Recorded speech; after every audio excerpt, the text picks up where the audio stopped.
ಇವತ್ತು ಗೋ ಬಗ್ಗೆ ನಾವೆಲ್ಲ ಮಾತಾಡ್ತೇವೆ.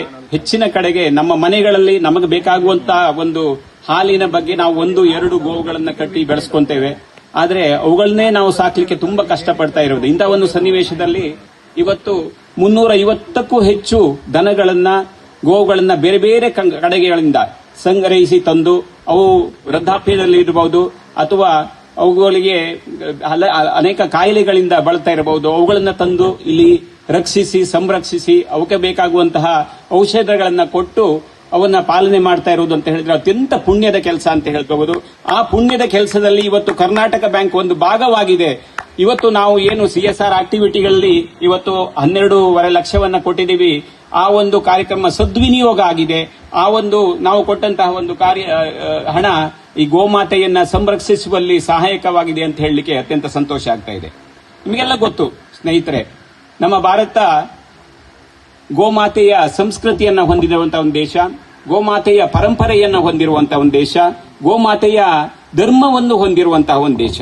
ಈಗ ತಾನೇ ಹೇಳಿದ್ರು, ನಮ್ಮ ಗೋಮಾತೆಯಲ್ಲಿ ನಾವು 33 ಕೋಟಿಯಷ್ಟು ದೇವತೆಗಳನ್ನ ನೋಡ್ತೇವೆ ಅಂತ ಹೇಳಿದ್ರೆ ಗೋಮಾತೆಯನ್ನ ನಾವು ಗೋವಿನ 2 ಕೋಡುಗಳಲ್ಲಿ ಬ್ರಹ್ಮ ಮತ್ತು ವಿಷ್ಣು ಇರ್ತಾರೆ ಅಂತ ನಂಬ್ಕೊಂಡವರು, ಗೋಮಾತೆಯ ಹಣೆಯಲ್ಲಿ ಶ್ರೀ ಪರಮಾತ್ಮನಾದಂತಹ ಶಿವನು ಇದ್ದಾನೆ ಅನ್ನುವಂತ ನಂಬ್ಕೊಂಡವರು, ಗೋವಿನ 4 ಪಾದಗಳಲ್ಲಿ 4 ವೇದಗಳು ಇರ್ತವೆ, ಋಗ್ವೇದ, ಯಜುರ್ವೇದ, ಸಾಮವೇದ, ಅಥರ್ವ ವೇದಗಳನ್ನ ಆ ಗೋವು ಹೊಂದಿದೆ ಅಂತ ಹೇಳಿದ್ರೆ ಆ ಗೋವನ್ನು ಒಂದು ಸಂಪೂರ್ಣವಾದ ದೇವತೆ. ಆದ್ರಿಂದ ನಾವು ಅವನಿಗೆ ಗೋಮಾತೆ ಅಂತ ಪೂಜಿಸ್ತೇವೆ, ಕಾಮಧೇನು ಅಂತ ನಾವು ಅವನ್ನ ಪೂಜಿಸಿಕೊಂಡು ಬರ್ತೇವೆ. ಅವನ್ನ ಉಳಿಸಿ ಬೆಳೆಸುವಲ್ಲಿ ನಾವು ಏನೇನೋ ಕಾರ್ಯಕ್ರಮಗಳನ್ನು ಹಾಕೊಳ್ತೇವೆ, ಅದು ತುಂಬಾ ಮಹತ್ವವಾಗಿರ್ತದೆ ಅಂತ ಹೇಳಿದ್ರೆ ಇಂತಹ ಈ ಗೋಶಾಲೆಗಳು ನಮ್ಮ ಉಡುಪಿ ಜಿಲ್ಲೆಯಾದ್ಯಂತ ಹೆಚ್ಚಿನ ಸಂಖ್ಯೆಯಲ್ಲಿ ಕಾಣಸಿಗ್ತದೆ. ನಾವು ಈಗ ತಾನೇ ಮಾತಾಡ್ತಿದ್ವಿ, ಪೇಜಾವರ ಮಠದ ನೀಲಾವರ ಗೋಶಾಲೆ ಇರಬಹುದು, ಅಲ್ಲಿ ಸಾಧಾರಣ ಒಂದು 2,500ಕ್ಕೂ ಹೆಚ್ಚು ಗೋವುಗಳನ್ನ ಪಾಲನೆ ಮಾಡ್ತಾ ಇದ್ದಾರೆ.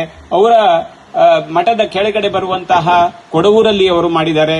ಅದೇ ರೀತಿ ಹೆಬ್ರಿಯಲ್ಲಿ, ಜನಸಾಲೆಯಲ್ಲಿ, ಕಬ್ಬಿನಾಲೆಯಲ್ಲಿ ಹಲವಾರು ಇಂತಹ ಗೋಶಾಲೆಗಳು ಕಾಣಲಿಕ್ಕೆ ಸಿಗ್ತದೆ. ಆದ್ರೆ ಒಬ್ಬ ವ್ಯಕ್ತಿ ಆಸ್ ಎ ಇಂಡಿವಿಜುವಲ್ ಅಂತ ಹೇಳ್ತೇವೆ, ಇಂತಹ ಒಂದು ಗೋಶಾಲೆಯನ್ನ ಪ್ರಾರಂಭಿಸಿ ಒಂದು ಟ್ರಸ್ಟ್ ನ ಮೂಲಕ ಈ 350ಕ್ಕೂ ಹೆಚ್ಚು ದನಗಳನ್ನ ಅಥವಾ ಗೋಳುಗಳನ್ನ ಸಂರಕ್ಷಿಸುವುದು ಅತ್ಯಂತ ಕಷ್ಟದ ಕೆಲಸ.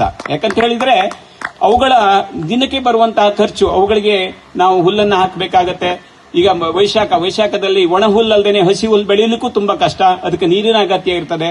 ಆ ನೀರಿನ ಅಗತ್ಯ ಇಲ್ಲದೆ ಜಾಗ ಬೇಕು. ಯಾಕಂತ ಹೇಳಿದ್ರೆ ನಾವು ದನಗಳನ್ನ ಕಟ್ಟಿ ಹಾಕಿ ಸಾಕೋದು ತುಂಬಾ ಕಷ್ಟ. ಅವು ಹೊರಗಡೆ ಹೋಗಿ 4 ಕಡೆ ತಿರುಗಾಡಿದ್ರೆ ಆವಾಗ ಮಾತ್ರ ಅವಕ್ಕೂ ಕೂಡ ಆನಂದವಾಗ್ತದೆ. ಅಂತಹ ಒಂದು ಜಾಗ ಇಲ್ಲಿ ಕಲ್ಪನೆಯಾಗಿದೆ. ಈ ಒಂದು ಸನ್ನಿವೇಶದಲ್ಲಿ ಇಂತಹ ಕಾರ್ಯಕ್ರಮಗಳನ್ನ ಹೆಚ್ಚು ಕಾರ್ಯಕ್ರಮಗಳು ಇಲ್ಲಿ ನಡೀಬೇಕು.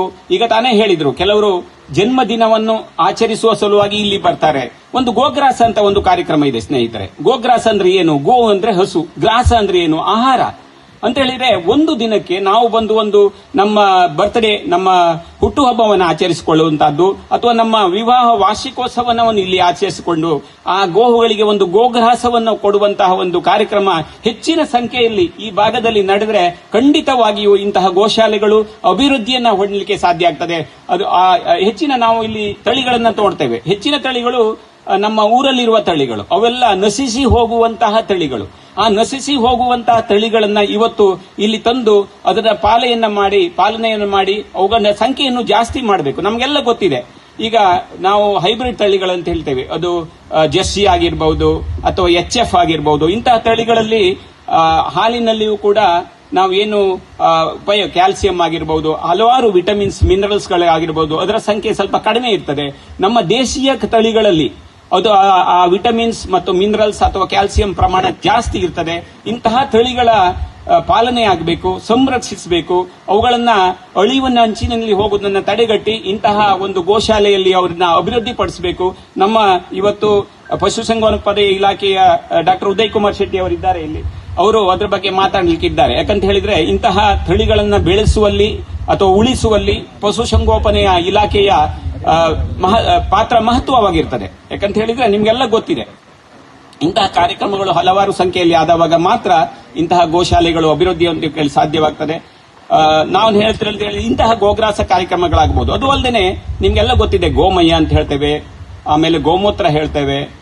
ಇಂತಹ ಗೋಮಯ ಗೋಮೂತ್ರಗಳನ್ನ ನಾವು ಅನಾದಿ ಕಾಲದಿಂದಲೂ ನಾವು ಉಪಯೋಗಿಸಿಕೊಂಡು ಬಂದವರು. ಗೋಮಯದಲ್ಲಿ ಹಲವಾರು ಬ್ಯಾಕ್ಟೀರಿಯಾಗಳು ಮತ್ತು ವೈರಸ್ಗಳನ್ನ ಅಥವಾ ಫಂಗಲ್ಗಳನ್ನ ಡಿಸ್ಇನ್ಫೆಕ್ಟೆಂಟ್ ಅಂತ ಹೇಳ್ತೇವೆ. ನಮ್ಮ ಮನೆಯಲ್ಲಿ ನಾವು ನೋಡಿರಬಹುದು, ಹಳ್ಳಿಗಳಲ್ಲಿ ಗೋಮಯದಿಂದ ನಾವು ಸಾರಿಸ್ತೇವೆ. ಯಾಕಂತ ಹೇಳಿದ್ರೆ ಅದು ಕ್ಲೀನ್ ಆಗ್ತದೆ ಮನೆ, ಬ್ಯಾಕ್ಟೀರಿಯಾ ವೈರಸ್ಗಳೆಲ್ಲ ಹೋಗ್ತವೆ ಅಂತ ಹೇಳಿ. ಆ ರೀತಿಯ ಅಂತ ಹೇಳಿದ್ರೆ ನಾವು ಗೋವುಗಳನ್ನ ಒಂದು ನಡೆದಾಡುವ ದೇವಾಲಯ, ಒಂದು ನಡೆದಾಡುವ ಔಷಧಾಲಯ ಅಂತ ಹೇಳ್ಬಹುದು. ಯಾಕಂತ ಹೇಳಿದ್ರೆ ಅದರ ಗೋಮಯದಲ್ಲಿ ಆಗ್ಬಹುದು, ಗೋಮೂತ್ರದಲ್ಲಿ ಆಗ್ಬಹುದು, ಅಮೃತದಂತಹ ಹಾಲಿನಲ್ಲಿ ಆಗ್ಬಹುದು, ಹಲವಾರು ಶಕ್ತಿಗಳನ್ನ ಹೊಂದಿರ್ತದೆ.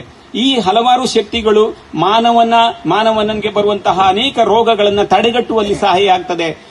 ಇವತ್ತು ಈ ನಡೆದಾಡುವ ದೇವಾಲಯ, ನಡೆದಾಡುವ ಔಷಧಾಲಯಕ್ಕೆ ಒಂದು ಕಟ್ಟಡ ಆಗಿದೆ.